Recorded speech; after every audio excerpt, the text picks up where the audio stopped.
República, pertenezco al PC, aunque sea del sector crítico, y en su momento estuve en Izquierda Unida. Entonces, el espíritu el sentido del acto era hacer una reflexión después de todo las conmemoraciones que ha habido y los actos con respecto al aniversario de la Segunda República, hacer un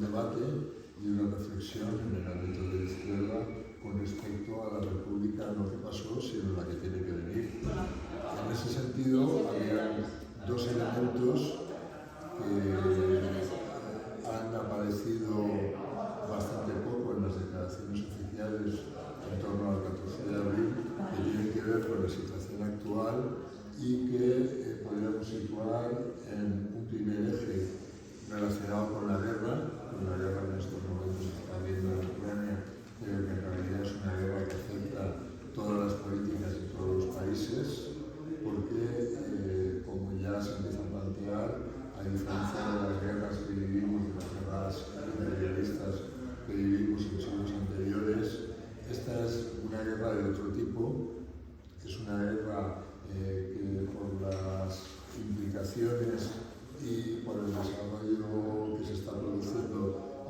que se puede considerar sin salida, porque realmente los contendientes y quienes están detrás de los contendientes son potencias que tienen en su poder armas atómicas, etc. Y entonces es una guerra de distinto tipo. De hecho, hoy mismo he leído una elucubración de un marxista, de un sociólogo marxista, que planteaba que la teoría famosa de Clausewitz, de que la guerra es una política por otros medios, ese esquema había cambiado totalmente y ahora lo que hay por otros medios no es la política, sino la guerra en sí misma. La guerra militar, la guerra comunicacional, la guerra social, la guerra territorial y la guerra del expolio y destrucción del enemigo.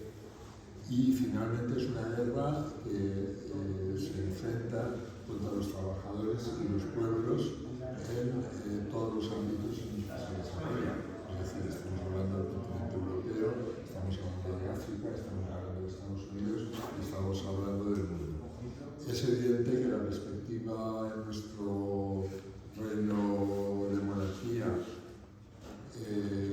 con respecto a lo que tiene que venir y a la lucha por la República no puede separarse de esta situación internacional que nos va a condicionar enormemente. Y también hay otro eje sobre el que necesariamente debemos de tener en cuenta relacionado con la situación en el Reino de España, de una crisis abierta desde hace tiempo, que desde el bipartidismo y los poderes fácticos tratan de cerrar como siempre, tratan de cerrar como sea, pero que es una crisis de régimen, es una crisis institucional, porque realmente crece y se multiplica la desafección social con respecto a las instituciones de la monarquía y a las instituciones políticas y amparadas en la Constitución del 78, y crecen también la incapacidad para resolver los problemas concretos de la población y de los pueblos del Estado español, y crecen también las movilizaciones y las respuestas reactivas de los trabajadores y las trabajadoras del Estado español, que cada vez ven empeorar sus condiciones de vida. Entonces, en este doble marco, ¿cómo plantear la lucha por la República hoy? Este planteamiento, que por ejemplo dentro de Izquierda Unida y el PC lo teníamos asumido y planteábamos, bueno, pues es inevitable, la Constitución del 78 debe de acabar, debemos de trabajar por una cuestión democrática y a partir de la cultura democrática crearíamos un escenario de advenimiento de la República y con un fuerte componente obrero e independiente de clase y que reconociera el mandato de los pueblos. Pero especialmente desde que se comparte el gobierno en la coalición PSOE-UP, ese discurso ha cambiado bastante y solo habría que ver, por ejemplo, las declaraciones en torno al 14 de abril que sacaron tanto Izquierda Unida como el PCE, diciendo que la guerra ni existiera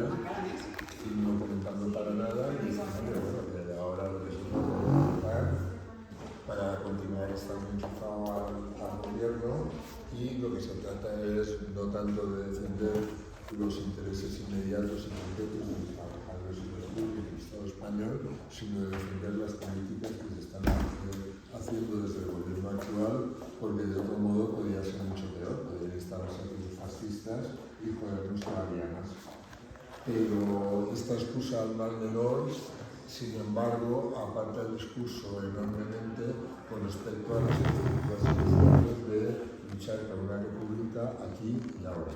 Esa es una cuestión central que está levantando apoyos dentro de mi organización en particular, porque no se entiende cómo hemos abandonado incluso ese discurso y no se entiende cómo en estos momentos, en lugar de salir a la calle y defender las reivindicaciones que se plantean en todos los ámbitos, en sanidad, en educación, en todos los ámbitos, en lugar de hacer eso, lo que hacemos es elaborar argumentarios diciendo lo bien que lo hace Yolanda Díaz o diciendo que este gobierno es magnífico porque es el más progresista de nuestra historia.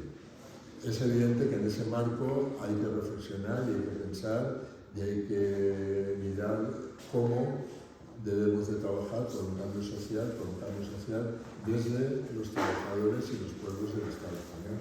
Y así es como se titula el debate este. No hemos ordenado quién hablará primero, pero de todos modos, sí, no sé si es mejor que os presentéis directamente conforme vayáis hablando. Entonces, ¿tú quieres hablar primero, Tony? Yo preferiria la de l'últim. Perdó, però me has aventat que venia a parlar aquí fa poc més d'una hora.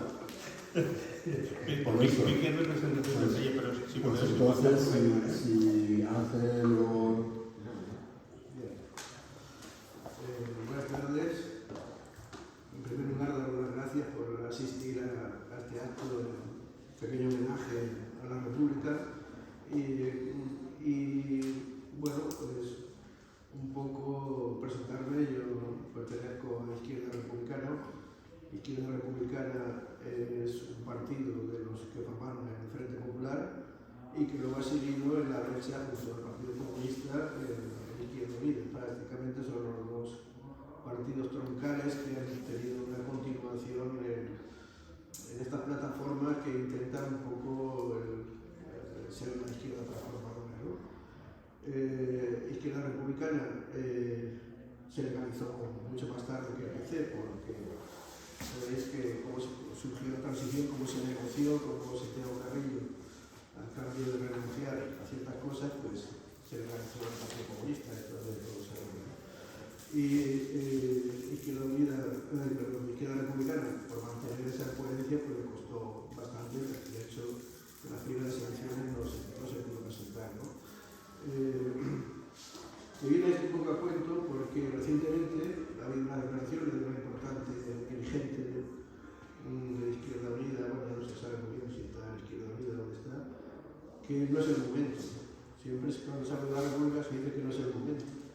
Yo lo llevo oyendo desde que tenía 18 años. Con la clandestinidad no era el momento. Luego después, en la transición tampoco era el momento. Y nunca es el momento, ¿no? Y yo creo que el momento es ahora. Y siempre ha estado vigente, ¿no? Porque, como ha dicho muy bien Juanjo, hay muchas luchas, luchas por la sanidad, la lucha obrera es importante y tal, pero el marco general siempre es la República. Porque si esto no lo cambiamos y no cambiamos el régimen, realmente los pequeños avances que podamos conseguir por ciertas luchas del tipo político, del tipo sindical, siempre corremos el riesgo de perderlas a no tener ese marco institucional, ¿no? Por otro lado, será una batalla que siempre ha habido, y bueno, o se ataca al rey o se ataca a la monarquía. Bueno, el tronco de la monarquía, aunque es inseparable, monarquía y rey, y tenemos ahora un rey que es de lo más impresentable que ha habido. De hecho, los Borbones todos han dejado para escribir libros sobre ello, pero en plan negativo, que eran, dicen, no, ha hecho cosas positivas, no le veo nada de positivo, ¿no?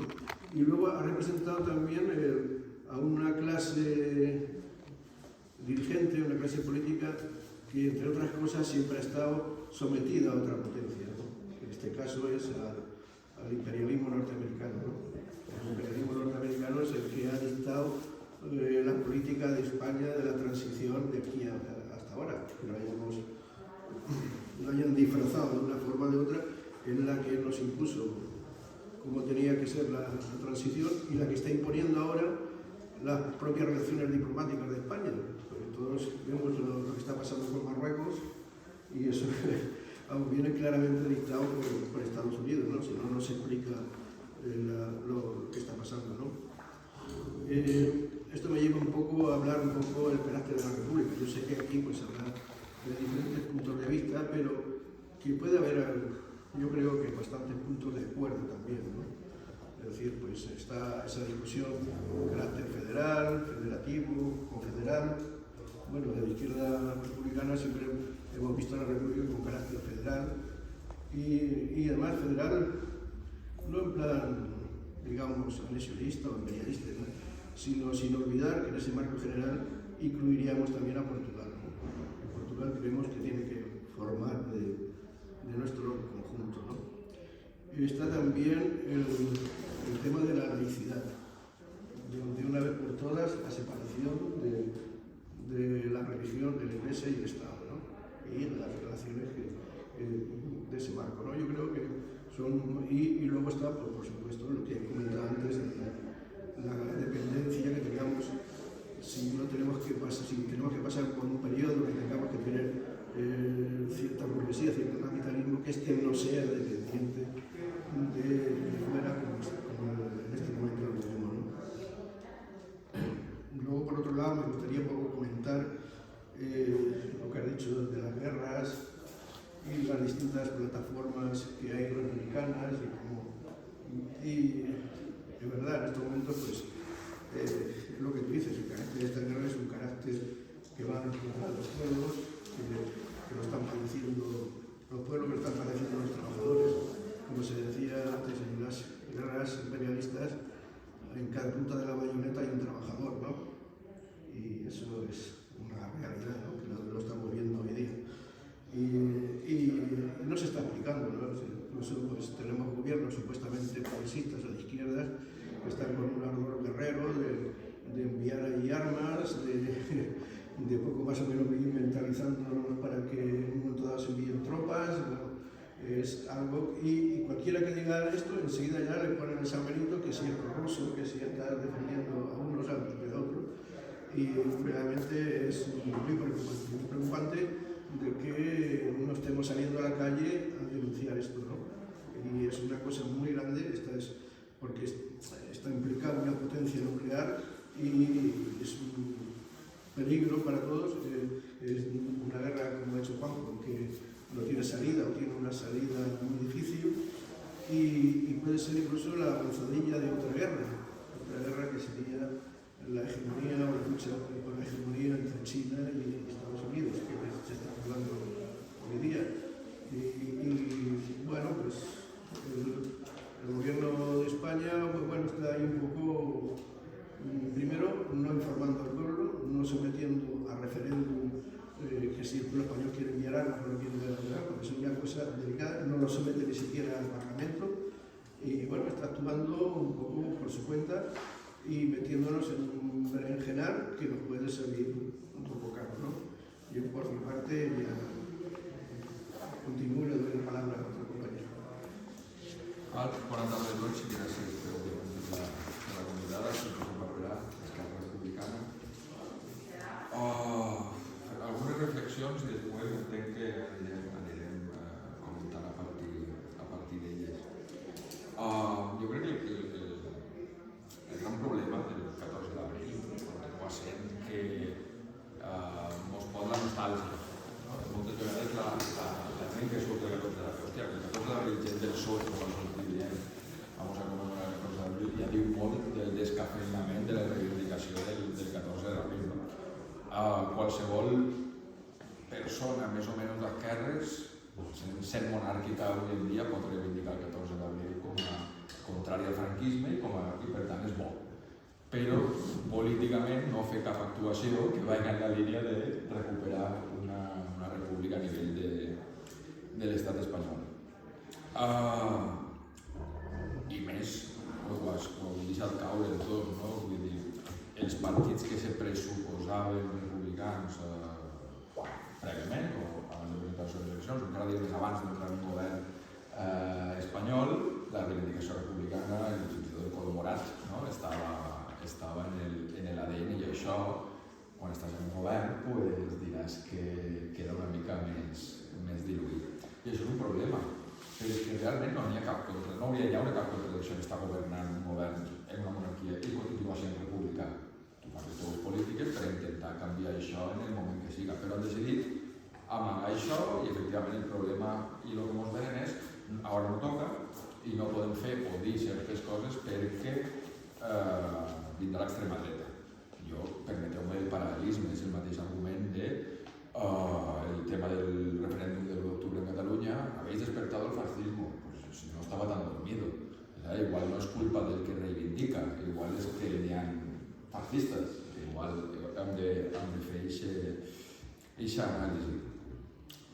Veient el panorama polític a nivell de l'estat espanyol, i podem posar noms i cognoms a tots els partits que estan, la majoria de partits que estan representats, jo no veig una voluntat majoritària de la classe política, i no m'agrada usar el terme classe política, però ja me perdonareu, dels representants polítics que n'hi ha en aquest cas en el Congreso dels Diputats, ni tan sols de ficar damunt de la taula la possibilitat de, perquè Juan Carlos tenia que ser l'últim, i ara ja serà Felipe l'últim, i l'altre dia llegia ja un titular de serà... No, com diuen a la princesa? Leonor és la reina, la futura Leonor. Serà Leonor l'última reina d'Espanya? Collons, saps? Quan tinga la neta, encara serà l'última. Per tant, això està bloquejat. Fixeu-vos l'altre dia, de fet, Zapatero, en una entrevista que li feia con Pedro, ja estava blanquejant a Juan Carlos perquè hizo mucho para ayudar con el diálogo con ETA. No sé si ho heu vist. I de repente, un senyor que ja estava fora, ara el porten a Galícia, bueno, ayudó al fin de ETA, saps? Ara que va a morir-se anem ja preparant-li les exèquies, no? Per poder justificar el continuament d'esta monarquia. I per tant jo crec que realment no hi ha ni un interès dels partits que s'han dit republicans o que tenen una república, ni hi ha un interès ni hi ha una previsió de que això passi. I me sap greu dir-ho, punto. I a més, encara que n'hi haguera, el bloqueig de la modificació constitucional ho evita. Com ho podríem fer? Podríem fer com en la Segona República Espanyola, no? De repente es comencen a guanyar eleccions municipals a tot arreu, hòstia, i se fiquen nerviosos. Però estem en el segle XXI en Europa Occidental i ja se'n cuida algú de reencarrilar tot això.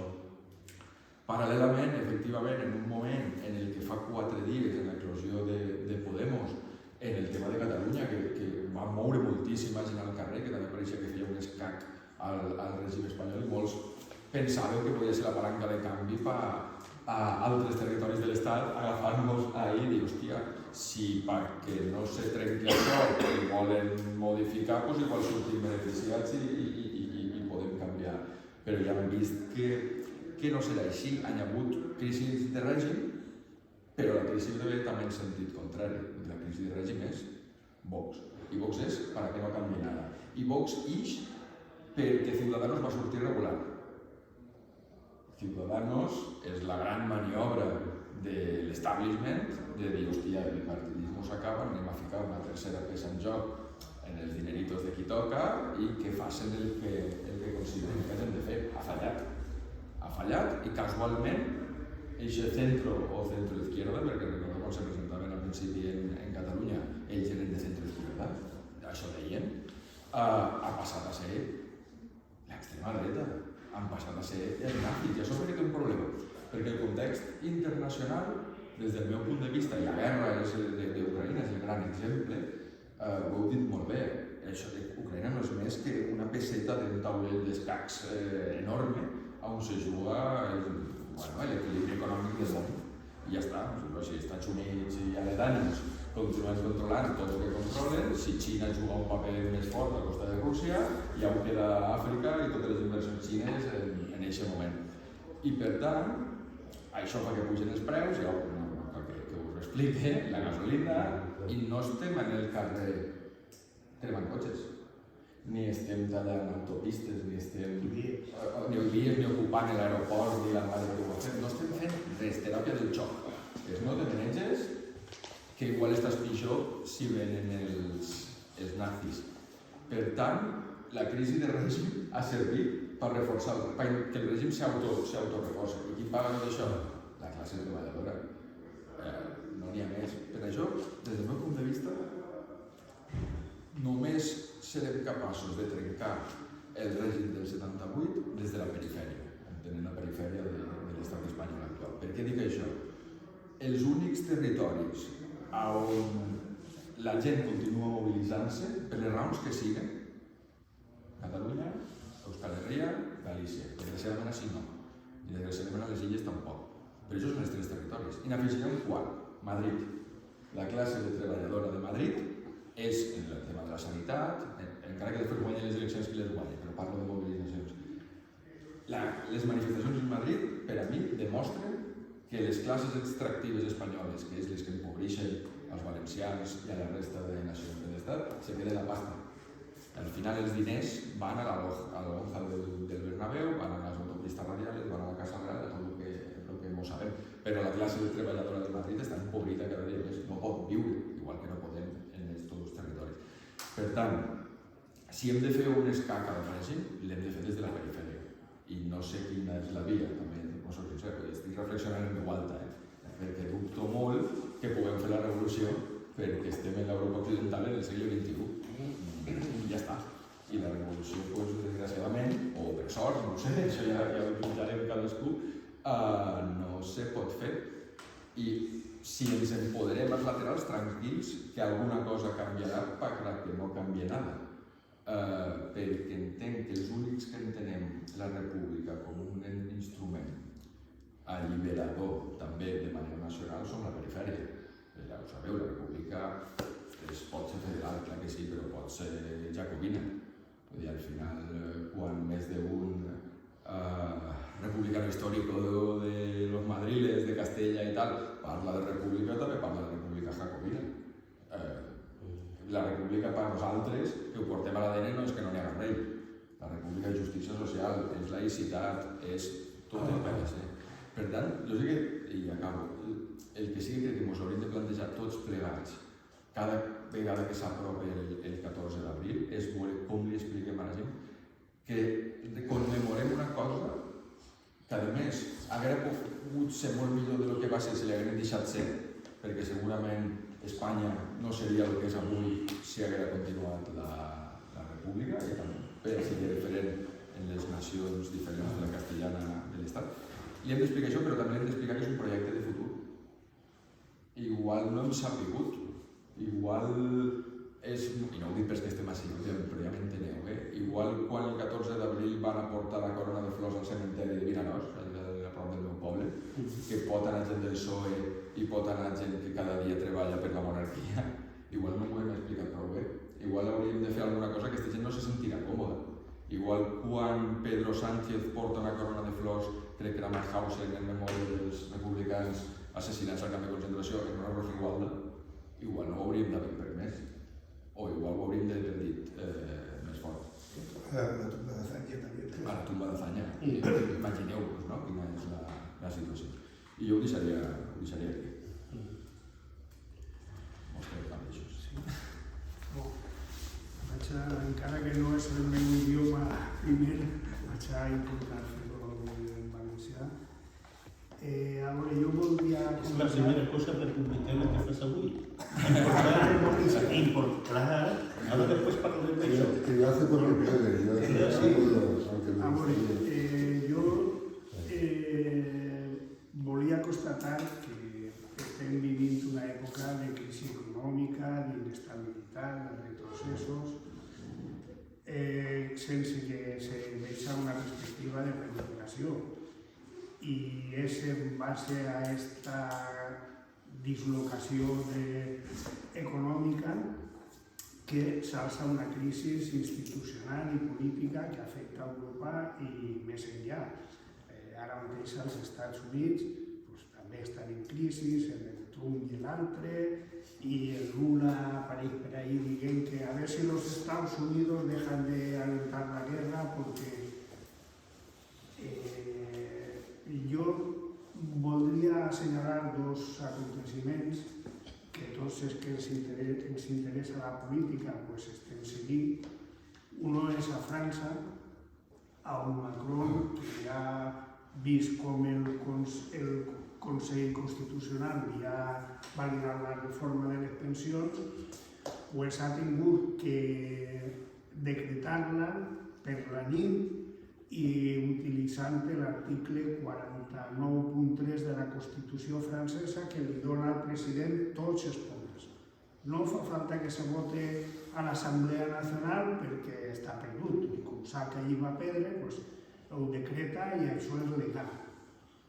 I la mateixa nit, el dia següent, repreneren els treballadors i els sindicats les mobilitzacions i estan en això, en què ells diuen som la majoria, immensa majoria, i tenim que tirar enrere aquesta reforma. Els sindicats, el Macron els ha cridat a negociar i han dit que ells no van sinó retirar la reforma i els treballadors el que van és a bloquejar el país perquè Macron va dir que si no se bloquejava el país ell no retirava la reforma.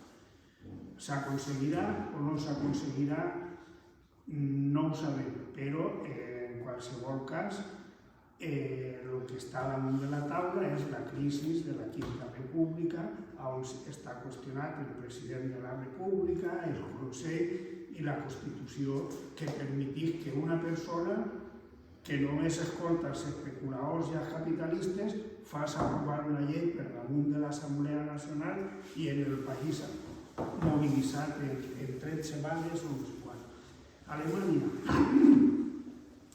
des que va finalitzar la Segona Guerra Mundial, els sindicats i els pacifistes, sindicats de la DGB, convocaven a Pasqua el que diuen les marxes de Pasqua, que reunien a centenars de milers per la pau i tal.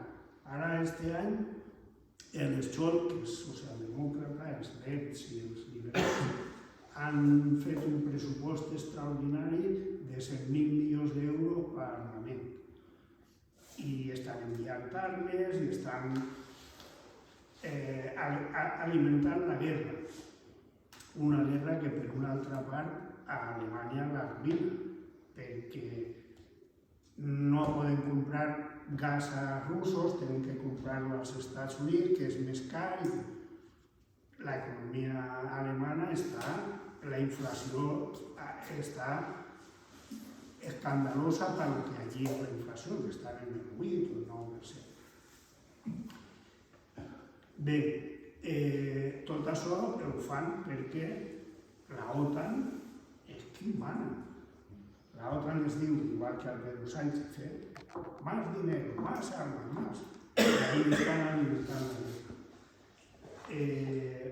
No obstant, del Die Linke, que és un partit que va eixir de la socialdemocràcia, la izquierda es diu, pues, 21 diputats van votar en contra dels pressupostos de guerra al Parlament alemà. I després van organitzar una concentració en Brandenburgo, en la porta de Brandenburgo, en Berlín, i aquestes marxes de Pasqua, el govern, l'Estat, tots estan dient-los, posant-los verds. Hi ha una campanya impressionant contra la Sarah que no me sé el nom, Wagenknecht, que és una diputada de la izquierda, han convocat les manifestacions i han reunit desenes de milers.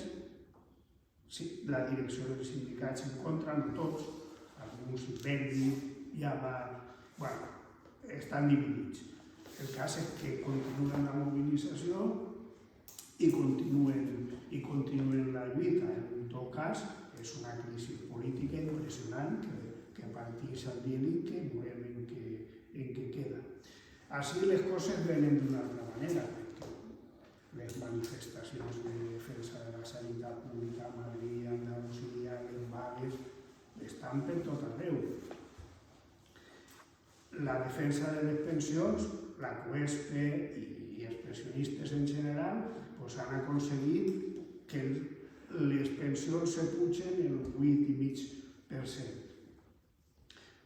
L'altre dia, després de que els advocats de l'Estat aconseguiren, no sé exactament què, però que es pujaren el salari, tal, van eixir tot el personal de l'Administració de Justícia i dir, pues nosotros también queremos que nos suban el salari. I això és contra els acords que s'han signat a la funció pública els dirigents dels partits. El problema és que sí que hi ha mobilització, però que està aïllada i bloquejada perquè els dirigents no volen que pugui sorgir una crisi immensa en aquest país que podia arrastrar la monarquia perfectament, perquè està totalment desprestigiada.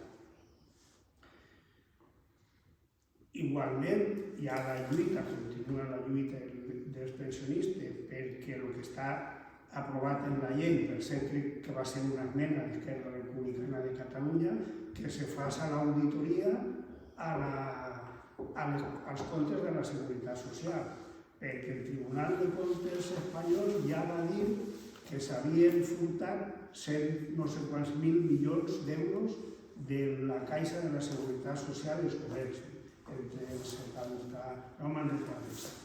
I demanen que se faci de tot el període, l'auditoria va saber si, com alguns diuen, pot arribar a 500.000 milions d'euros el que s'han furtat de les pensions. Clar, és mentida que hi hagi crisi. Bueno,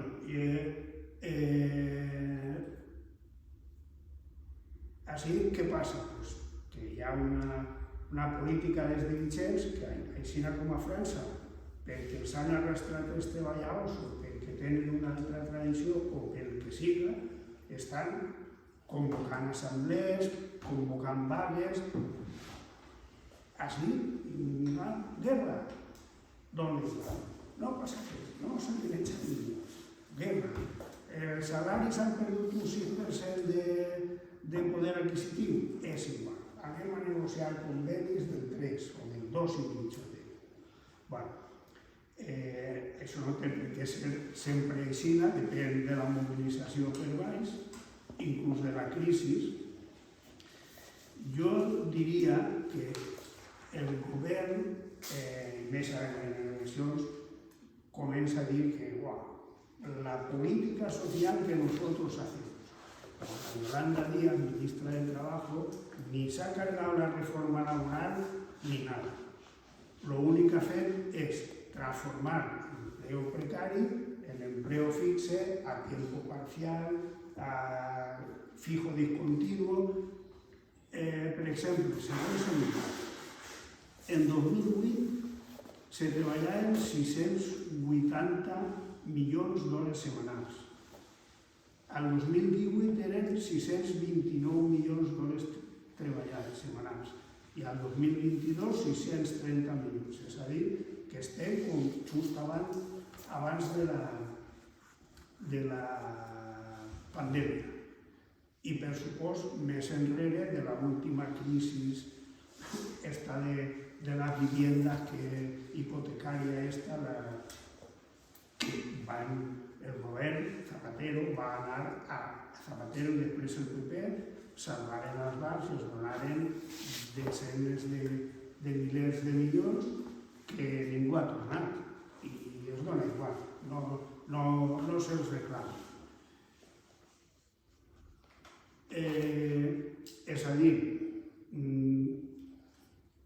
ni se crea empleo, ni se pugen els salaris, ni res. Se reparteix entre el que hi ha els salaris que estan perdent el poder adquisitiu. Si parlem de la democràcia,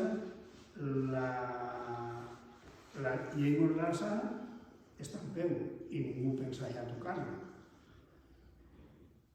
Si sabem que el govern espanyol, banda de donar els tanques estos Leopard, ha estat entrenant a 2.000 militars ucranians així, si sabem que estan soldats espanyols fent el cerco en la OTAN, baix l'ordre de la OTAN, soldats i fragates a la Unió, bueno, a Rússia i a Ucrània, és perquè va vindre l'altre dia el ministre de Defensa d'Ucrània i va dir el tema. Però això no ho sabien ni els diputats.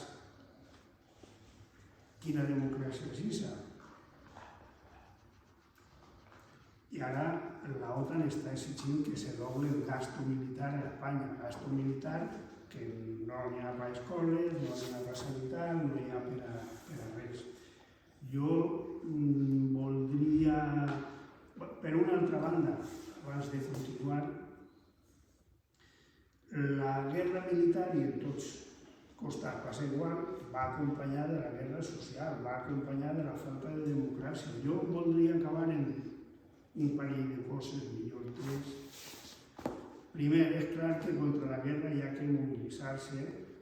Ahí hi ha un manifest por el alto a la guerra, alto al fuego inmediato, y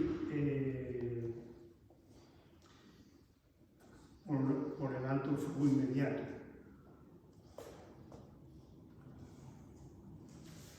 Ni OTAN ni Putin, y es un manifiesto internacional que va a sortir un mes abans de la invasió d'Ucrània. El CATP va fer un manifest contra la guerra. Després han hagut 2 conferències internacionals i finalment en gener d'aquest any se va presentar el manifest a Espanya. I para el mes de juny està previst fer una conferència europea en contra de la guerra, convocada per sindicalistes, diputats, intel·lectuals, treballadors, i per a coordinar accions i per a fer una campanya en tots els països per aturar la guerra.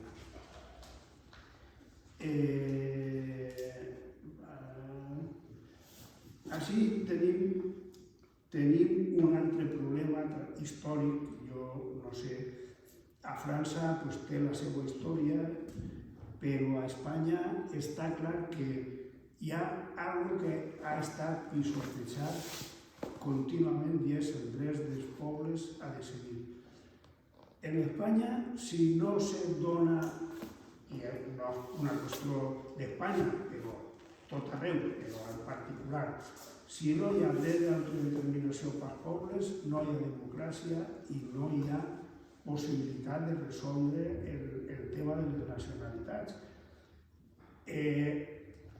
Com a dret democràtic, això té que estar integrat en la república. Així és impossible ni resoldre el tema dels pobles, dret a l'autodeterminació, defensa de la llengua, drets socials, impossible si no ens enfrontem als jutges franquistes, si no trenquem en l'OTAN, si no tombem totes les institucions que estan heredades del franquisme, començant per la monarquia.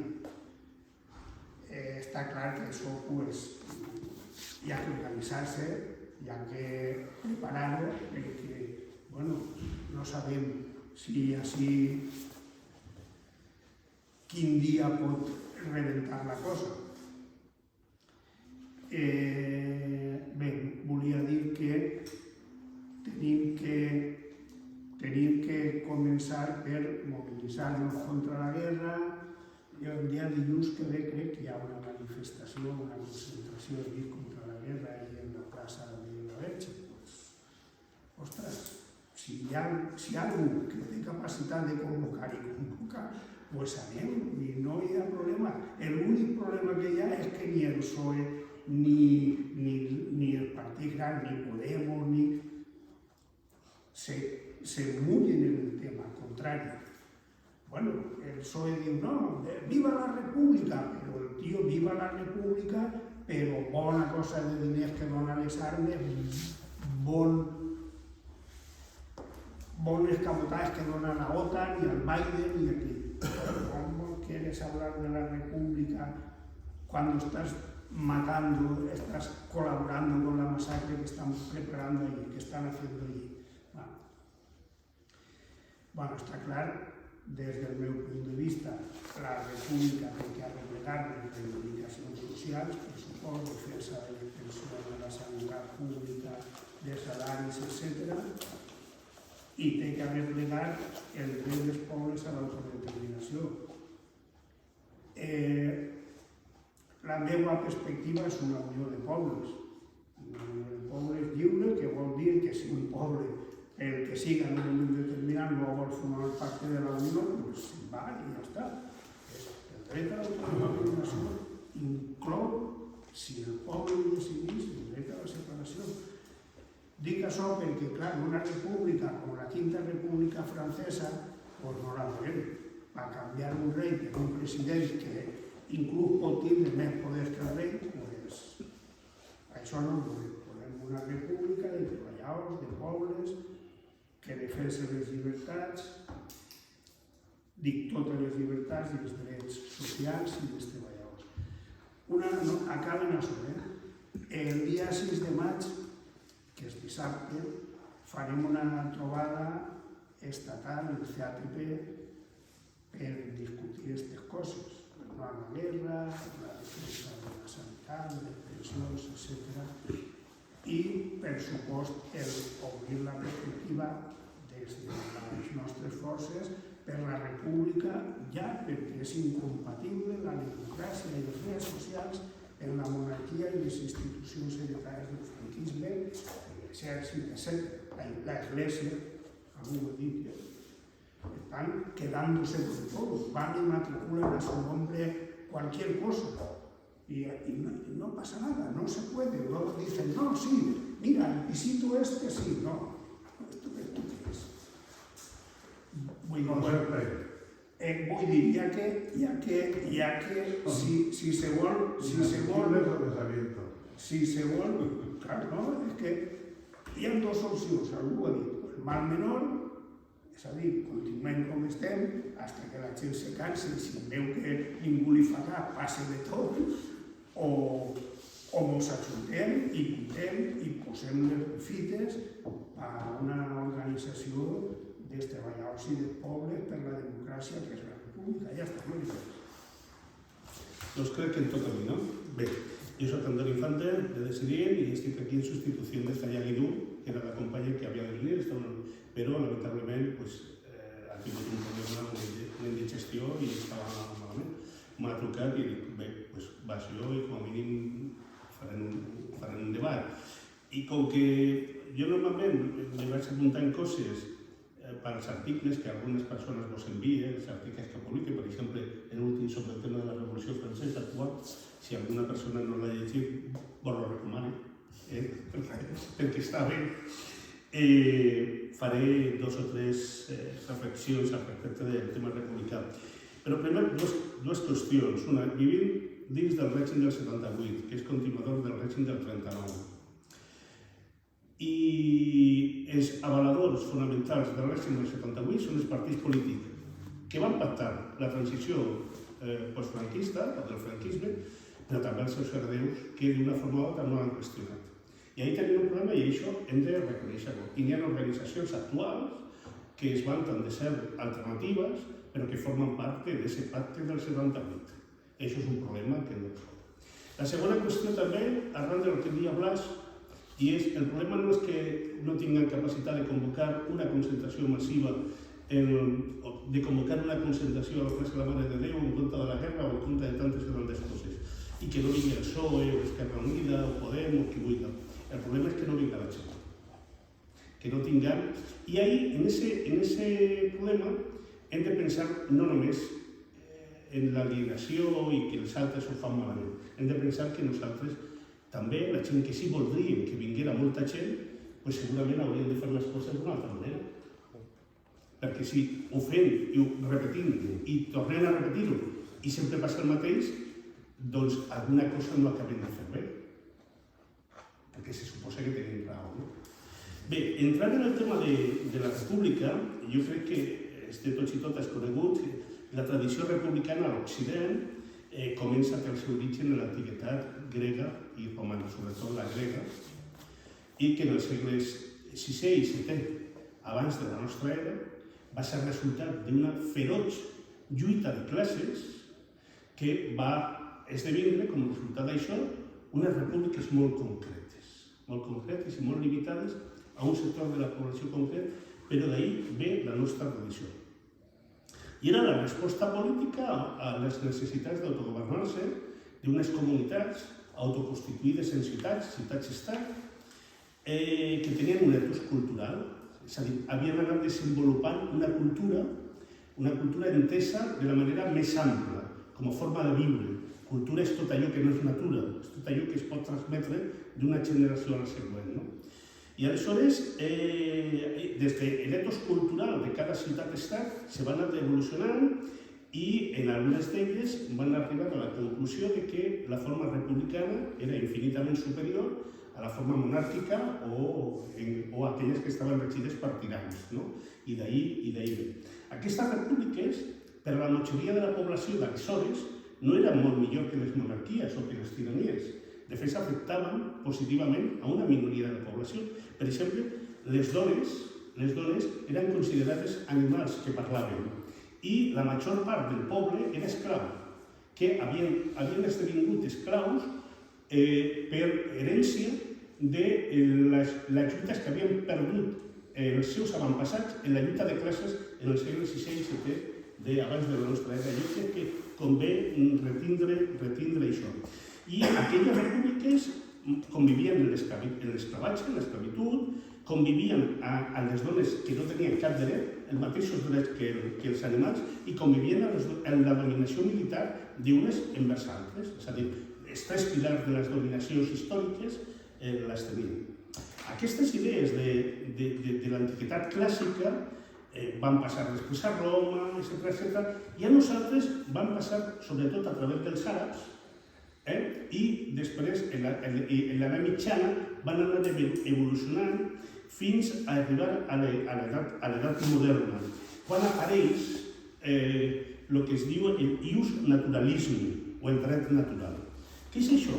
El dret natural, en principi, estableix 4 drets naturals per a totes les persones, que és el dret a la llibertat, el dret a la vida, amb els recursos mínims necessaris per a poder garantir-la, el dret a la república, entesa no com a república envers la monarquia, sinó entesa com a comunitat, i el dret a poder donar mort al poder en cas d'indefensió. És a dir, aquests 4 principis del dret natural són els que en un primer moment van donar cos teòric a la declaració de Virgínia, dels drets de Virgínia, a el que després és conegut als Estats Units de Nord-Amèrica, i a la Revolució Francesa. I jo crec que convé retenir, saber quina és la nostra tradició per a poder avançar. A partir de la Revolució Francesa, les meses populars esdevenen subjecte polític. Ja havien aparegut en lluites concretes, però a partir de la Revolució Francesa, el poble esdevé i es reconeix, s'autoreconeix i és reconegut pels altres com a subjecte polític de dret. Jo crec que això és un element important. Per què?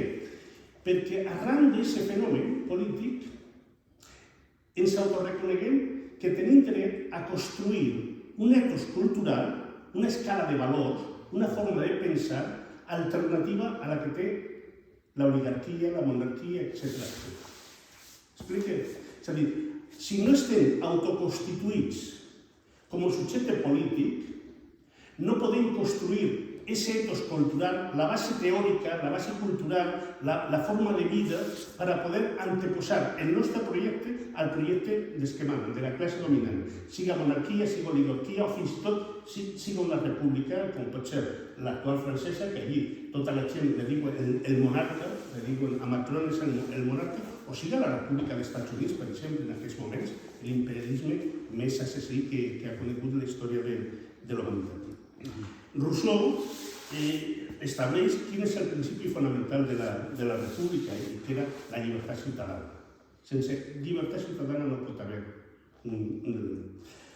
Evidentment, n'hi ha una qüestió. La República Francesa es salda en una derrota.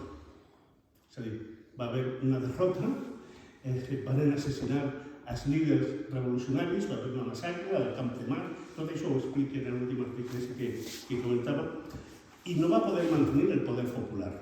Ara bé, la mateixa revolució havia fet ja impossible que el poder restituït poguera tornar a la forma antiga. És a dir, malgrat que, els republicans havien sigut desallotjats del poder i havia vingut, després del Termidor, després del tal, el consulat, el Napoleó i tot això, malgrat això, i després la restauració borbònica, no van poder tornar a les formes de poder que tenien. Però apareix una nova forma cultural i política, que és el capitalisme burgès. El capitalisme ja existia en formes diferents, comercials, etc. El capitalisme burgès com a classe. Aquest món burgès que apareix necessitava una nova fonamentació teòrica. És a dir, tu no pots mantenir el poder només a l'espasa o a la metralleta, necessites una cobertura. I aleshores, què és el que fa? Assumir una part del que havia suposat la revolució des d'un punt de vista teòric, però eliminant allò més perillós del dret natural, desnaturalitzant-lo, recuperant la idea de dret individual i van anar desmuntant tot l'entramat que fins a aquest moment havia compartit a la gent que estava lluitant. I apareix una nova forma, apareix el liberalisme com a expressió teòrica i política d'aquesta nova forma de la burgesia. La idea fonamental del liberalisme és que l'ésser humà és una realitat preexistent a la societat. La idea no és el capitalisme, tot això té sempre una fundamentació teòrica. I mentre que la república parteix del concepte de comunitat, d'etos comunitari, de societat, el liberalisme parteix de que l'ésser humà, és a dir, cadascuna de nosaltres, són éssers que preexistim abans de la societat, que per tant podem convertir-nos, qualsevol de nosaltres, en un Robinson Crusoe capaç de garantir-nos la vida individualment i el coneixement sense oblidar tot el que ha sigut l'acumulació històrica. Aquesta és, la fonamentació teòrica i la gran feblesa del liberalisme. Sí, nosaltres fórem capaços d'argumentar-lo, d'explicar-lo a la gent, però no sembla que siguin capaços. El liberalisme ortodox, que naix a partir de la derrota de la Revolució Francesa, arriba fins a la Segona Guerra Mundial. I ahir la Unió Soviètica, en la Segona Guerra Mundial, derrota el liberalisme ortodox, i és la Unió Soviètica. Cal també carregar-se aquest discurs que ens ha acabat en centenars, si no milers, de pel·lícules de la Segona Guerra Mundial, que són els americans i no sé què, és la Unió Soviètica, i la participació de partisans, de pobres en lluita, etc. Jo crec que això és important reconèixer-lo i tal. I arran d'això, arran de la victòria de la Unió Soviètica en la Segona Guerra Mundial, els estats occidentals es plantegen la necessitat d'arribar a un pacte social. Per què? Perquè si no podien desaparèixer les èlits i aleshores, a canvi de garantir els seus privilegis d'èlits, del capitalisme, de l'oligarquia, etc., accepten l'estat social o l'estat de benestar, com vulguem dir-li. Al final dels anys 60, aquest capitalisme que havia possibilitat una època de creixement formidable, reconstruint tota la destrossa que havia generat la Segona Guerra Mundial, a final dels anys 60 això entra en crisi. I en l'any 67-68 la rendibilitat del capital en l'àmbit mundial comença a caure. I aleshores comença la màquina de pensament liberal comença a pensar, i d'ahir sorgeix, per exemple, pues, los de l'escola de Chicago, l'escola de no sé què, i comencen els primers experiments neoliberals, que esdevenen neoliberals, com per exemple la dictadura de Pinochet a Xile a partir de l'any 73, etc. D'aquella situació, i clar, després això va ser complementat en una situació terrible també per la història de la humanitat, més enllà d'altres consideracions, el propi autosuïcidi de la Unió Soviètica, en el 89. I aleshores, a partir d'ahir, estan creades les condicions teòriques, polítiques, econòmiques perquè aquell experiment del 73 en Xile pugui expandir-se a nivell mundial i des d'aquest punt de vista apareix l'emergència del neoliberalisme, però també amb un nou etos, amb un nou, diguem, un nou suport teòric i polític, i és l'etos antiestat. És a dir, a partir de la noció d'interferència de la comunitat mitjançant l'estat o la política, i d'ahir l'emergència, l'aparició com a força política important de l'extrema dreta. L'extrema dreta el que diu és que no se necessita l'Estat, però no necessita l'Estat a l'hora de garantir la llibertat d'acumulació del capital, però quan necessiten l'Estat per a reprimir a la massa sí que ho tenen, com està passant ara mateix a l'Estat francès. Per contra d'aquestes idees d'evolució del liberalisme al neoliberalisme, etc., el pensament republicà ha de partir o parteix de la creació comunitària, de poble, i de que la comunitat, en tant que republicana, ha de garantir a cadascú i a cadascuna de les persones allò que li pertoca per poder garantir-li una vida, perquè puga viure en comunitat dignament, garantir la llibertat, la igualtat, la fraternitat, la sororitat, etc. La idea republicana, per tant, és totalment contrària al neoliberalisme.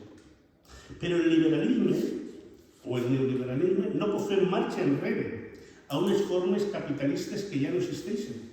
És a dir, el capitalisme d'avui, malgrat que arribar a la conclusió que per a salvar-se hauria de fer marxa enrere i comportar-se com el capitalisme de fa 40 anys, és impossible per la pròpia dinàmica, per les lleis immanents del desenvolupament del propi capitalisme. Per una perenniada, perquè el neoliberalisme és la forma actual del capitalisme. No són dues coses diferents, és el mateix estat. Per tant, el republicanisme, per a ser-ho de debò, avui en dia, en el 2021, en el 2023, en el segle XXI, ha de ser anticapitalista. I per a poder combatre el sistema monàrquic, però no només el monàrquic, sinó el capitalisme, el neoliberalisme, etc., ha de ser capaç de desconnectar d'aquest capitalisme, d'aquest neoliberalisme. Si no desconnectem, és impossible, perquè estem vivint dins del mateix, de la construcció cultural del propi capital i de les seves eines. Des d'aquest punt de vista, la desconnexió més potent és la cultural. D'ahir que jo li he estat a la broma a Blas de que el més republicà que podíem fer avui era parlar en valencià. Però no era una qüestió secundària. Si nosaltres hem de construir un etos, una cultura republicana basada en els valors compartits per el poble, haurem de partir dels valors del poble i de la llengua del poble i dels costums del poble. És a dir, un plantejament, una de les trampes del règim del 78, mitjançant els seus partits, ha sigut enarbolar la bandera de la república sense connectar en les bases culturals dels pobles que han de fer la república. I en això estic totalment d'acord amb el que ha dit Barberà. No n'hi ha correlació de forces a l'estat espanyol si no és a partir de la perifèria. I això no és una qüestió nova. Fa ja uns quants anys, Otegi, no sé què càrrec té, el d'Euskal Herria Bildu, va fer un plantejament i va dir als companys del PSOE, però sobretot de Podem, d'Esquerra Republicana, de Mas no sé què, de més no sé què. Tota aquesta amalgama que ha pogut construir una majoria alternativa a la dreta extrema i a l'extrema dreta a nivell d'estat espanyol, i bé, ens esteu demanant a les nacions sense estat, als moviments polítics autodeterministes i republicans de les nacions sense estat, que ens sumem i que donem una oportunitat a la lluita en l'àmbit estatal. Ho fem.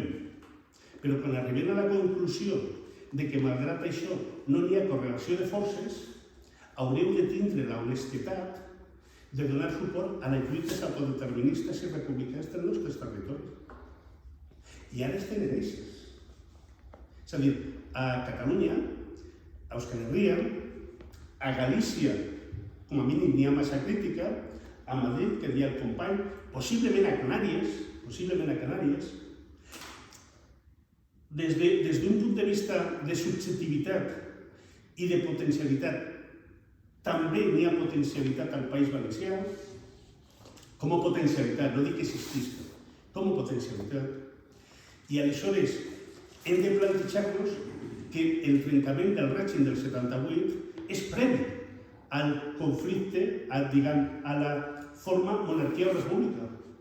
Hem de trencar l'aparell de poder per a poder decidir què sistema volem. I des d'aquest punt de vista no n'hi ha possibilitat, ontològicament, ara, de, aquest plantejament que feu, jo crec que en honestedat, però sense tindre en compte tots els plantejaments de Tercera República.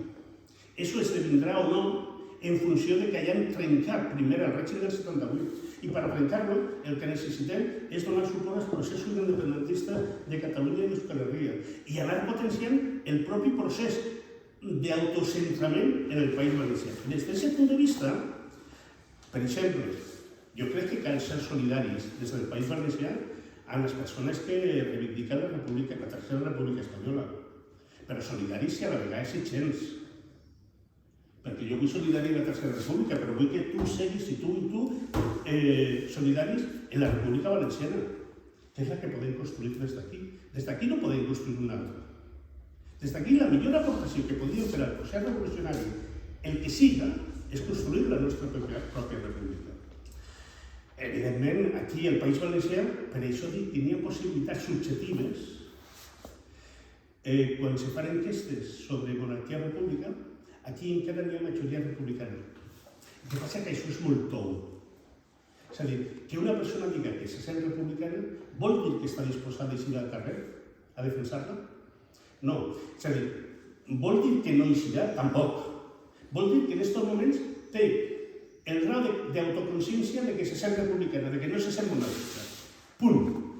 Dependrà de nosaltres si som capaces d'articular propostes perquè aquesta gent pugui donar el pas del sentiment a l'acció. Si no som capaços de fer això, per això diria que el problema no és que el PSOE no vinga o altre a una convocatòria, el problema és que no vinga la gent, perquè nosaltres no ho fem suficientment atractiu per a que vingui. I segurament no ho fem atractiu perquè no partim de la realitat de la gent, sinó partim de la nostra ideologia, que és el millor que podem fer els revolucionaris, el pitjor de tot. Jo tinc la veritat absoluta i ven tu i dona suport a lo que jo penso. No. És nosaltres, a partir de les lluites dels problemes concrets de la gent, que hem d'anar articulant un projecte alternatiu. Molt ràpid, dues o tres coses.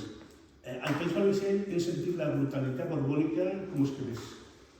Acordeu-se, aquest cap de setmana commemorarem el 25 d'abril, la batalla de la Mansa. En la batalla de la Mansa es va encarregar al 7% de la població del País Valencià d'aleshores, més de 30.000 persones. A banda de llevar-nos els drets, imposar-nos una llengua, etc. Jo crec que els arrels republicans i la impotència es van manifestar també quan els colpistes del 23 de febrer del 81 van sentir la necessitat de recolzar el cop d'estat de Madrid traient els tancs a València. Per què? Perquè n'hi ha un substrat que no ha despertat, però que hi ha. Des del País Valencià podria estar en condicions de donar salts importants, a condició de saber llegir el moment que passa el País Valencià en cada moment.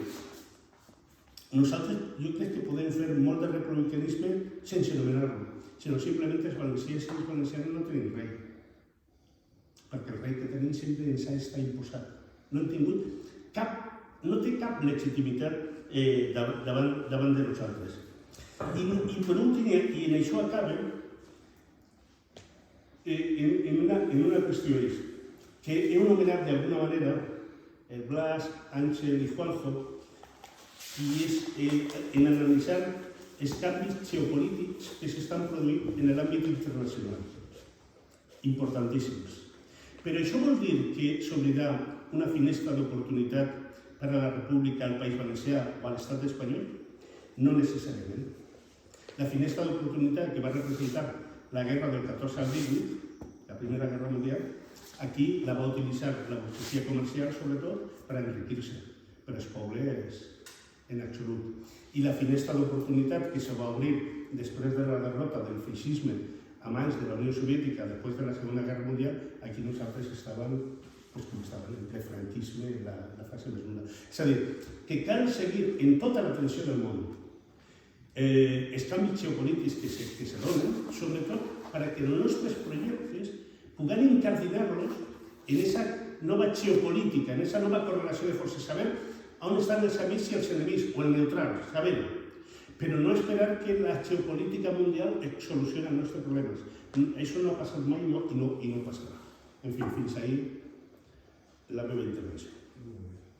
Pues si queréis desde el público intervenir. Pues mira, yo sí voy a intervenir. Desde hace 50 años o más entré en política. Y tenía muy claro que en el país valenciano, como tú has dicho,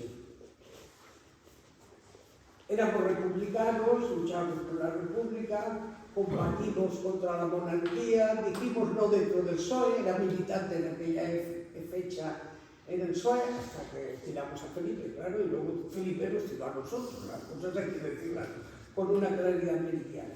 Pero siempre he tenido, ahí sí que tengo una diferencia, que Cataluña es quien estira. Cataluña es quien estira. Cuando Cataluña se mueve, nos movemos todos.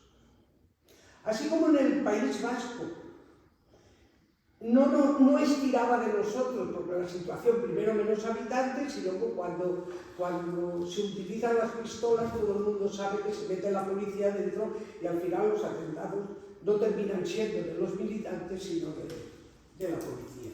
Y eso lo vivimos a última hora con una claridad meridiana.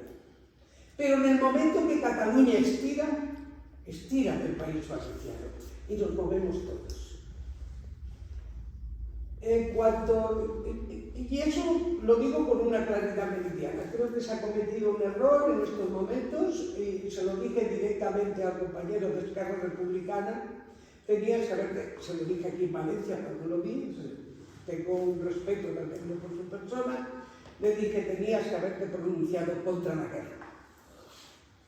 La guerra va a significar mucho porque cada uno tenemos un concepto. Primero yo pienso que no es Rusia quien empezó, sino el Fondo Monetario Internacional diciendo o me pagas lo que te has llevado, jovencito, o aquí se ha terminado y aquel saltó. Pues sí, cometió el error de saltar, que podía haber esperado 2 días que hubieran saltado por supuesto. Pienso que Estados Unidos va por la riqueza de Rusia porque ha esquilmado a Latinoamérica y quiere a Rusia. Quiere la riqueza de Rusia, no Putin, la riqueza de Rusia que la necesita. Las consecuencias de la guerra nos van a traer que la gente no puede comer, coge 50 euros y no compra. 50 euros y no compra. Y te estoy hablando como pisando la calle, ¿eh? Con Podemos no hay que confiar, porque lo que hizo Podemos con Cataluña en el referéndum, lo viví yo en su congreso, que me fui a Madrid a ver el congreso. Y estuve recogiendo firmas porque había una cuatribarrada y fueron a los muchachos al servicio de orden. Y sé lo que ocurrió allí, no necesito contaros lo que vosotros lo sabéis. Y la postura de ellos en Cataluña, frente al derecho de autodeterminación de Cataluña, ha sido vergonzoso y lo van a pagar con creces. Y se lo digo siempre. Y nos encontramos ahora en unas elecciones.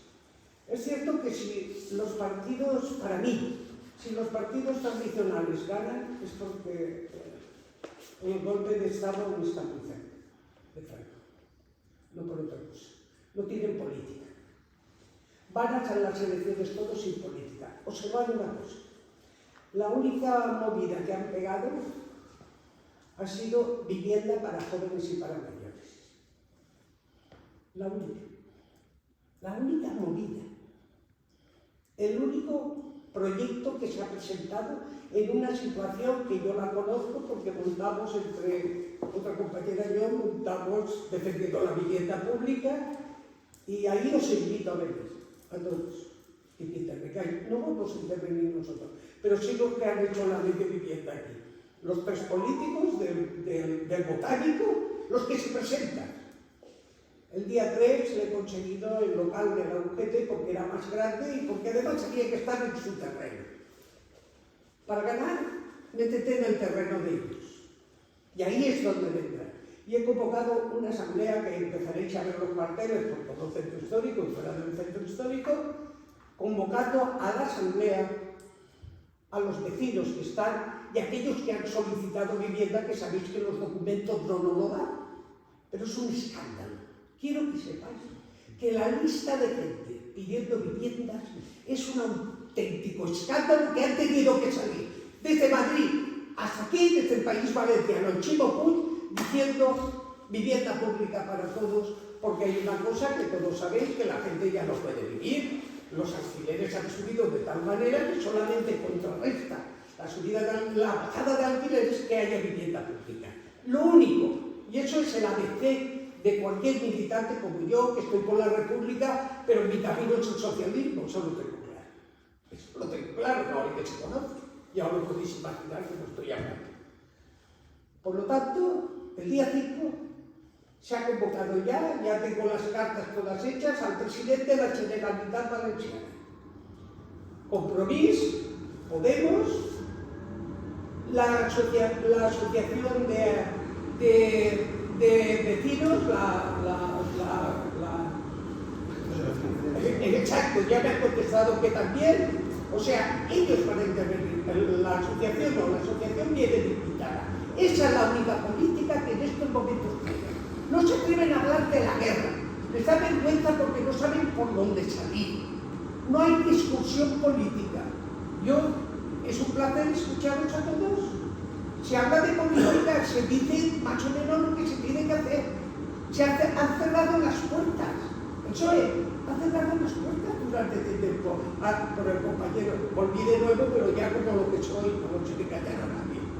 O sea, el hecho concreto no se ha discutido. No me extraña que hoy el Chimo Puig haya cerrado las puertas a un debate político.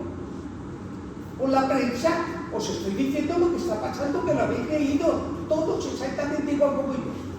Ha cerrado un debate, ¿sabéis por qué? Porque no hay política. No se ha dicho nada. La empresa pública, la empresa pública no solamente ha vendido 100 viviendas, sino que tiene casi 1.200 solicitudes. Alicante tiene más de 3.000 solicitudes. Que se sepa, ahora agarra coches pobres.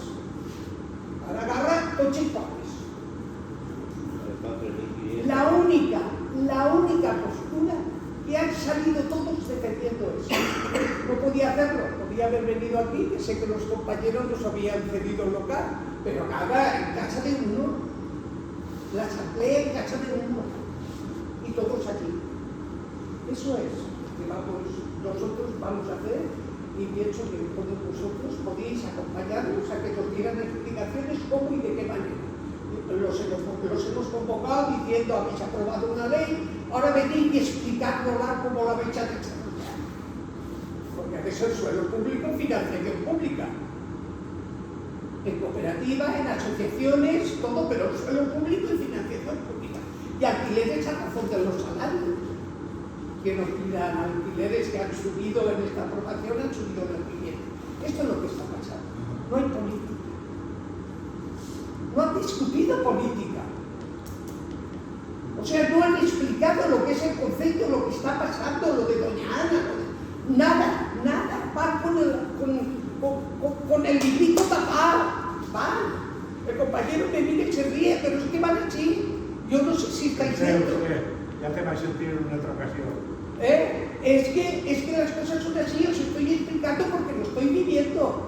El error nuestro, el de Esquerra Republicana y los demás partidos, desde el primer día que salimos después sacamos una manifestación y esta está clara, salió desde aquí. Y la manifestación salió gracias a nuestros compañeros. Aquí en eso se discutió y salió la manifestación. Joder, salen las cosas, pero hay que plantarle cara. Porque no es lo que dicen la guerra. Polonia ya se está quejando. El otro país ya se está quejando porque ¿sabéis lo que hace el Putin? Dedica a vender sus productos al extraperlo y cobra en oro. No quiere dólares, oro. Y hoy es el más rico que hay en estos momentos. Eso es el último informe que he recogido, que me he leído y que está ocurriendo así. Pasó una temporada muy mal. Pues se creía que se la habían cepillado. Pero maniobra económicamente. Y resulta que dice aquí estoy. ¿Qué nos ha pasado? Que esa lucha contra la guerra y las consecuencias de la guerra que las tenemos que pagar, no las hemos llevado. El PSOE, como los demás partidos, están asustados.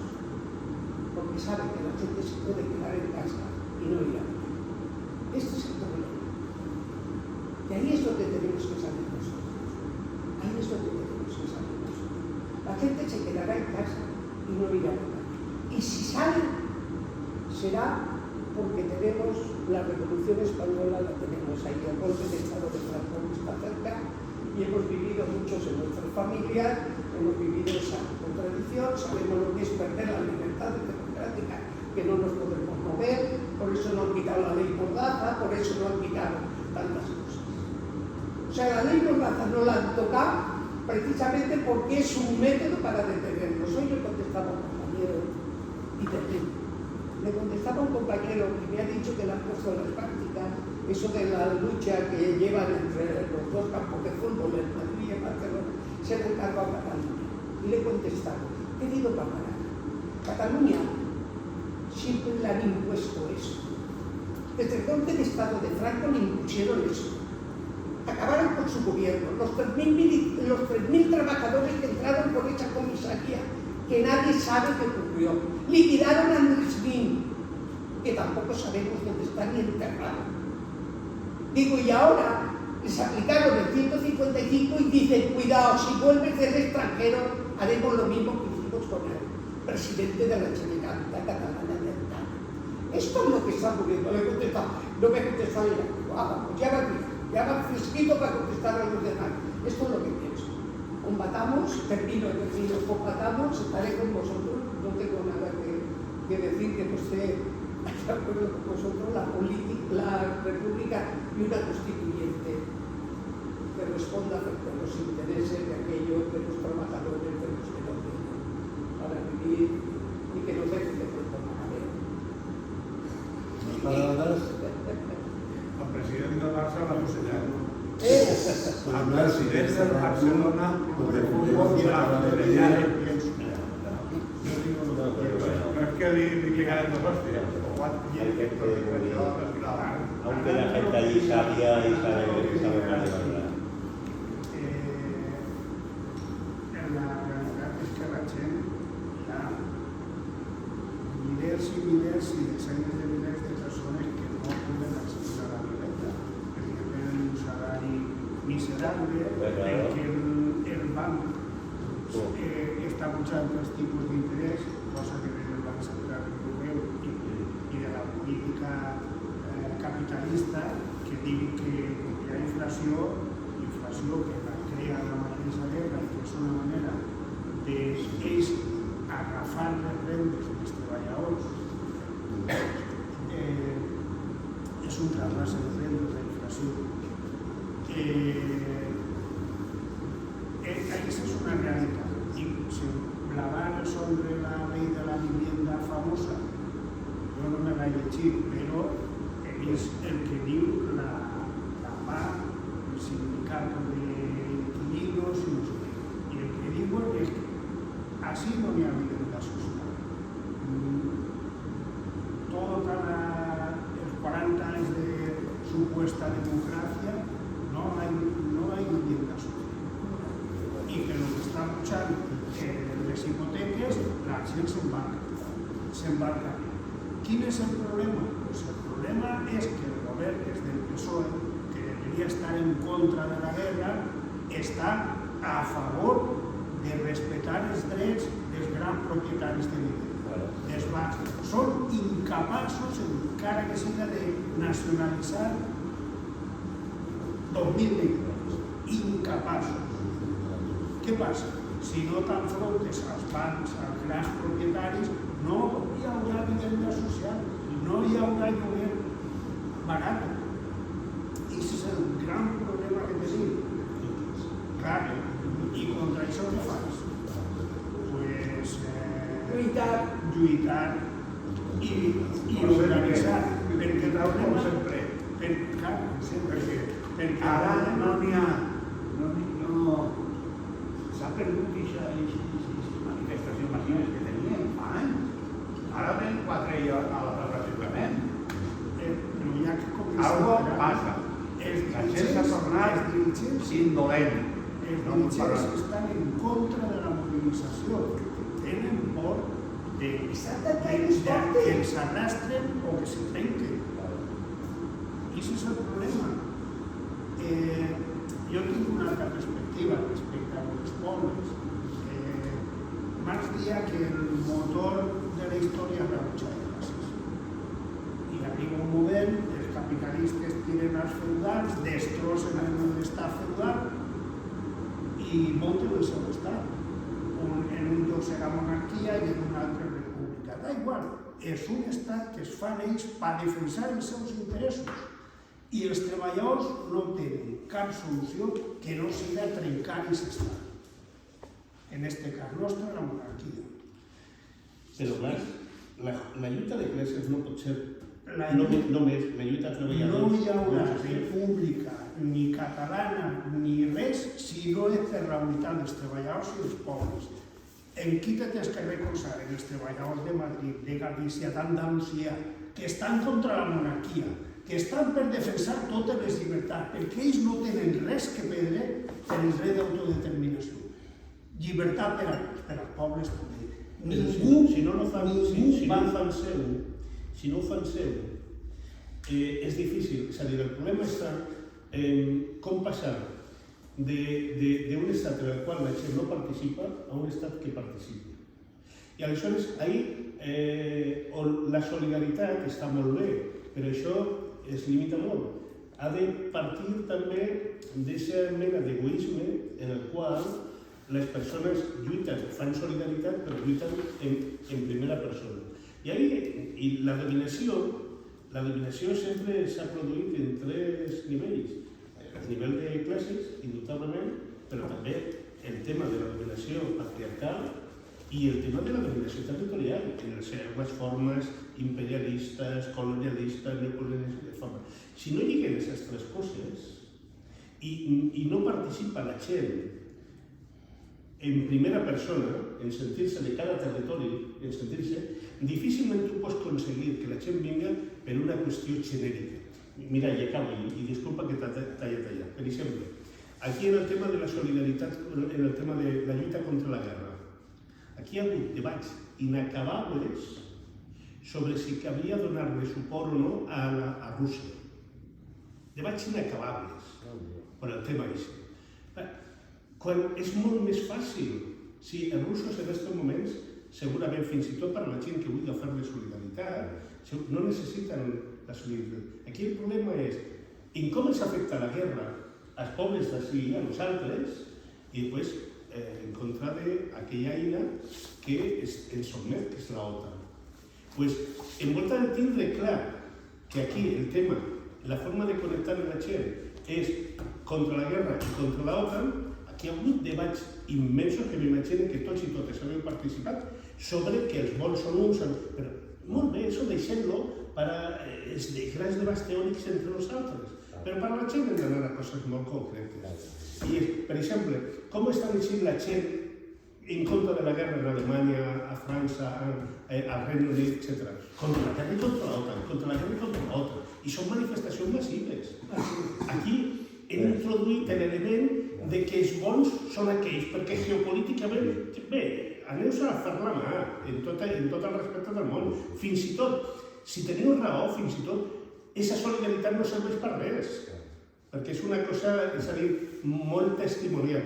Hem d'enfortir a partir de la nostra realitat.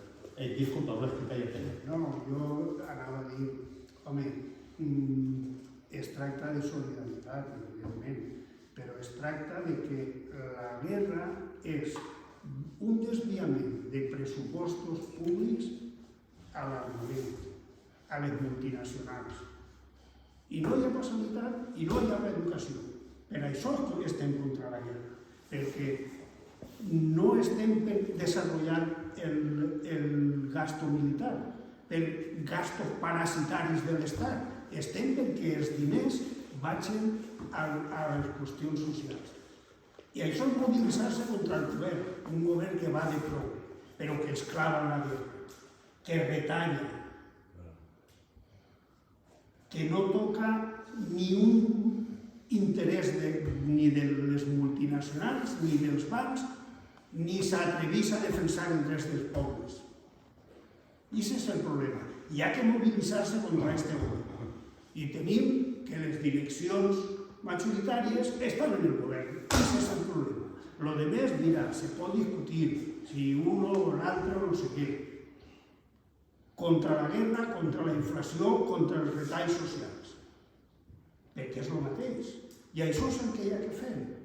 I, no sé, això pot tardar, jo no ho sé, a lo millor, però si hi ha mobilització contra la guerra, hi ha que fer-ho. Jo, l'última que vaig estar, hòstia, pa que isguera.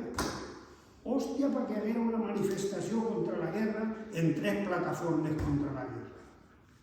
Mare meva, per decidir-se a tirar endavant en la manifestació contra la guerra. I encara va haver que se va despenjar perquè si era demasiado cercana a la otra. No, és contra la guerra, joder. Bueno, perdoneu. Heu dit? Ja, sí. Más palabras que hablar de Yo voldria, pel que heu comentat, dos comentaris només. Estic completament d'acord en el punt de no n'hi ha política. Només cal veure els debats, les tertúlies, els articles. De fet, els analistes polítics parlen més de què passa dins del partit que de lo que diu el partit. I això ja és símptoma de que merdes estem parlant, disculpeu-me també. Però això damunt té 2 puntes. Vale, no n'hi ha política. Al no n'hi haver política, l'extrema dreta ho té molt fàcil. Perquè ja ha d'explicar ella què és la política. Este tuit és la política, aquesta és la solució fàcil. És la culpa de l'immigrant, la culpa de l'altre. I per l'altra banda, els debats inacabables dels que volem fer política, que necessitem en el que l'extrema dreta fa un tuit, nosaltres no fan falta 3 volúmenes, 3 o 4 mesos, 14 articles i molta bibliografia. També és una cosa que ens hem de tirar nosaltres a l'esquena. No estic dient de fer la cosa fàcil com l'extrema dreta, ni molt menys, però a l'hora de comunicar no tenim ni puta idea. Igual la gent no ve, i me fico jo la crítica també, òbviament, per suposat, igual la gent no ve perquè intentem explicar massa coses, massa vegades, massa rato. Després, han buidat el carrer. L'esquerra, al governar, ara ha tingut aquesta sensació de que el govern, aquesta visió patrimonialista del govern. Ara és meu, i com és meu, que no me critique. I és així, i per tant, els meus no van a criticar-me, siga amb la subvenció al sindicato de turno, siga amb no toco aquestes lleis, bueno, no hi ha majories i total, per obrir el debat, i per tant no toqueu, i amb l'argument de soc el mal menor, i com soc el puto mal menor, continueu votant a mi. Jo, un experiment, fixeu, jo crec que saps qui és revolucionari, fico totes les cometes, o quan algú se fa revolucionari deixa de ser després torna a ser revolucionari, quan li preguntes per Amancio Ortega. O quan li preguntes per Juan Roig. Fa 4 dies, ningú, ningú. Potser quan la Yolanda Díaz estava en Galícia sí que haguera dit Amancio Ortega és un especulador, però l'altre dia quan em va fer una pregunta de Fígaro, moda gallega. Diu, este senyor és moda gallega, en dos nassos. I ara Podemos ja torna a de Juan Roig i companyia, perquè ja se veu fora el patrimoni del poder. Per tant, aquesta reflexió també la vull ficar damunt la taula per això, que, hòstia, l'esquerra, la moqueta, no sap com gastar-la. L'esquerra del PSOE, el PSOE sí que sap com gastar la moqueta. El PSOE passa la rumba... Saben que poden perdre, Claro, però saben que l'altra poden banda, perdre.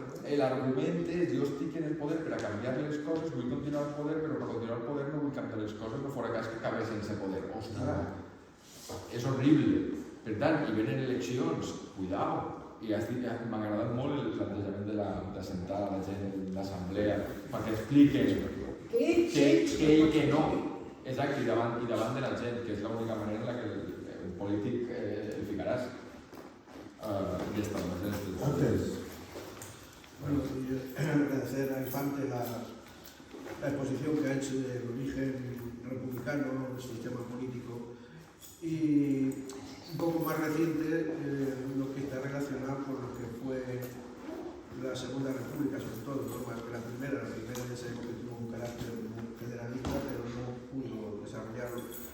Y en la segunda dice, bueno, el apoyo que ha solicitado digamos, de los restos digamos, de los pueblos interiores de España hacia lo que fuera, hacia la periferia que llaman ellos y tal. Solamente citaros que Manuel Azaña, por defender el Estatuto de Cataluña, cuando llegó el Bienio Negro le costó 6 meses encerrado en un barco en el puerto de Barcelona porque lo pillaron y lo detuvieron ilegalmente. Y sí que ha habido esa solidaridad, no solo a nivel de grandes políticos de primera figura, también de los pueblos, ¿no? Eso es a lo mejor algo que se ha perdido y habría que recuperar. Y yéndonos ya a otro tema, pero que tiene su repercusión con esto, es cómo se llevaba la descolonización de los últimos restos coloniales que quedaban y cómo lo ha hecho el franquismo. El último resto colonial que yo recuerdo fue lo de Guinea Ecuatorial y posteriormente lo del Sáhara. Guinea Ecuatorial, yo lo viví eso en primera persona estudiando en un instituto que ahí venían guineanos a estudiar, porque solamente en Guinea, aunque decían que eran todos ciudadanos españoles y que tenían el carnet de identidad, la verdad es que solamente había un instituto y solamente llegaban hasta el bachillerato elemental. El bachillerato superior tenía que venir aquí a la península a estudiarlo. Y eran ciudadanos de segunda clase, eran como que les llamábamos que éramos españoles en pleno derecho y todavía se sigue diciendo, es que tenían el carnet de identidad, pues sí, tenían el carnet de identidad, pero realmente cómo se les trataba, ¿no? Y luego realmente cómo se llevó el proceso, que fue un desastre total, con unas contradicciones de miedo. Por ejemplo, yo me acuerdo que en Guinea Ecuatorial, en el 69, que aquí no sabíamos lo que era un partido político legal, porque estaba todo por ahí, ahí permitieron crear partidos políticos manejados, montados por Carrero Blanco y los dirigentes en aquella época, para hacer un proceso que luego cayó en manos de Macías, que no lo esperaba, y Macías, bueno, hizo un discurso que, bueno, que había que cargarse a los blancos y tal, y bueno, todo el desastre que allí pasó y que no sé todavía peor, pero fue sobre todo un desastre para los propios guineanos. Y lo del Sahara, pues todo es más reciente y sobre todo la traición en estos momentos hacia los guineanos que, bueno, les han cortado hasta la ayuda económica que les daban a los pequeños grupos de representantes de Guinea, aquí, en Valencia y en los demás sitios, que pues, recibieron una pequeña ayuda del gobierno para pagar el piso, entonces eso se lo han quitado, los han dejado completamente colgados, lo han dejado.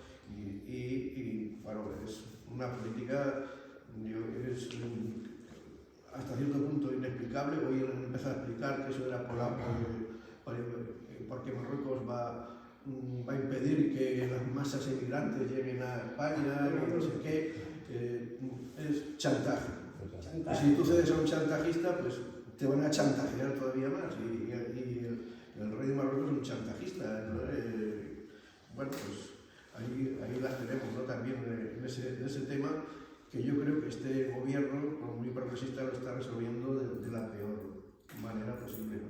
Cediendo al chantaje, cediendo a las presiones de Marruecos y quitando los posibles aliados que incluso económicamente le podrían venir bien en este momento al gobierno, como en el tema de Argelia, que en estos momentos España podía ser hasta exportadora de gas, en esto hoy estamos comprando el gas de Estados Unidos, ¿no?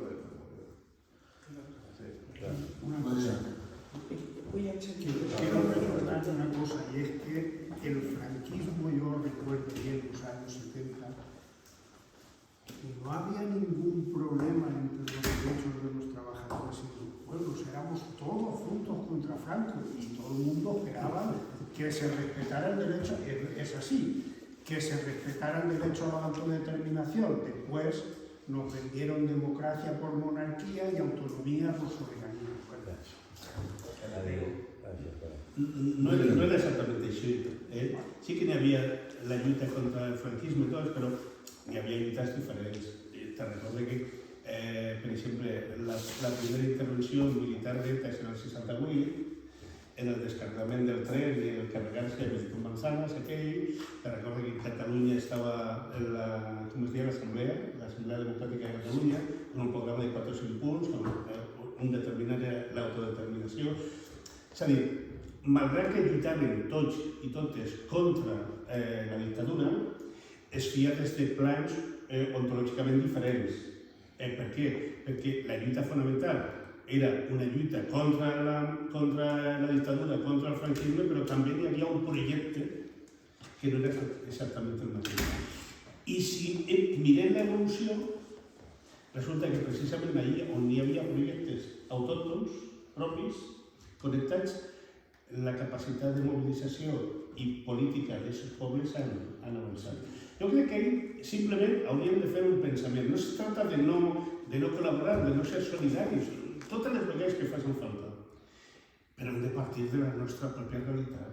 Si no partim de la nostra pròpia realitat, de l'autoorganització, i en aquest cas del subjecte polític, cultural, etc., del País Valencià, que és on estem, difícilment podrem, fins i tot, si volem, podem ajudar a un procés que vagi més enllà.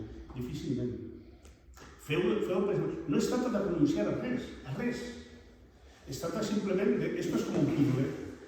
Y tú te puedes tirar tot el dia intentant clavar l'ampolla en el got, i no cap. Però en el got, en l'ampolla sí que cap. Estem jugant al mateix.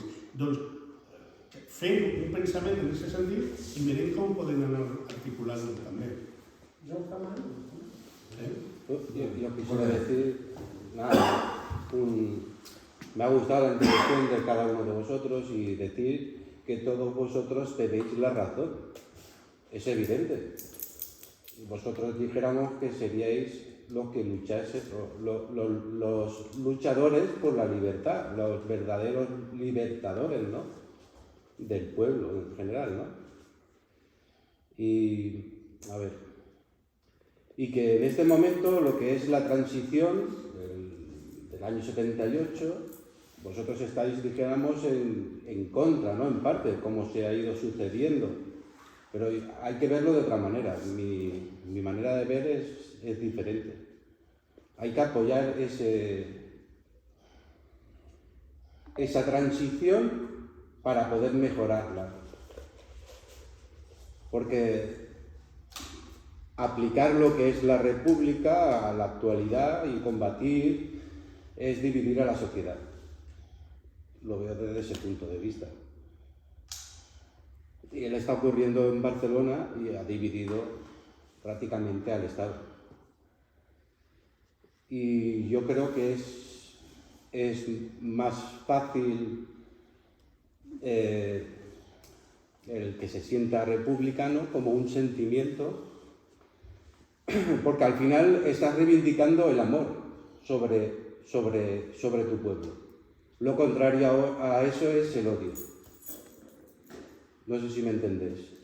Sí, pero mira, en el marco general yo te diría que solamente el 12% de la humanidad vive el amor, según tú, que son los que están bajo la monarquía. No, me refiero al sentimiento republicano. Solamente en este momento no llega a la veintena de monarquías que hay en el mundo y están en retroceso. Estamos en el siglo XXI, no en el XIX. Es decir, que el régimen republicano es lo progresista, es lo que avanza, no lo otro. Lo otro es que Sí, pero si os he entendido. Además, Blas ha estado explicando ¿qué cómo, significa? Claro, porque aquí hemos hablado lo que cómo se trata la República en Francia, No, en Alemania. Lo que significa, más o menos, por los matices, lo que sería la República. Pero vamos a analizar lo que es la monarquía.